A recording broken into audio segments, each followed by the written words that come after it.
જય માતાજી, જય શ્રી રામ. તો આવી ગયો છું મેં મારા બીજા વિડીયો સાથે. તો આજે આપણે જઈએ છીએ, દેખો દિવસે ઉઠીને પહેલું કામ કરીએ છીએ, ઘઉં દરાવવા જઈએ છીએ ગાઈસ. તો હવે ગરમી જો બહુ ખતરનાક લાગે છે એટલે ગાઈસ સેન્ડો પહેરી રાખી છે. દેખો બહુ જ જોરદાર ગરમી લાગે છે, તાપ બી બહુ ખતરનાક લાગે છે. તો ગાઈસ ચલો ફટાફટ જઈએ આપણે દહીંનું મૂકવા, અને પછી આવીને પાછું આપણે એડિટ કરવા બેસવાનું છે. અને ગાઈસ હા, તમને આજે એડિટનું સેટઅપ દેખાડું, એનો વિડીયો શૂટ કરવાનો મારે રહી ગયો છે. તો મેં ફાઇનલી બધું એડજસ્ટ કરી દીધું છે. તો હવે ડાયરેક્ટ તમને બી રોલ એન્જોય કરજો. અને હમણાં તો જઈએ ફટાફટ, અને ફટાફટ આવતા જઈએ કેમ કે બહુ ગરમી લાગે છે.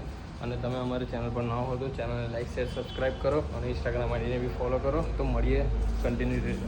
ગાઈસ બહુ જોરદાર ગરમી છે, તાપ જુઓ ખાલી તમે, જોરદાર ગરમી. તો ગાઈસ ફાઇનલી પહોંચી ગયા છે ઘંટીઓ. ગાઈસ ફાઇનલી આપણે દહીંનું મૂકીને બાજરીનો લોટ અને છાશ લઈને આવ્યા છે, કેમ કે આજે ખાવાના છે રોટલા. અને ગાઈસ પપ્પાને બી ટિફિન આપવા જવાનું છે, તો ફટાફટ કામ પતાવીએ.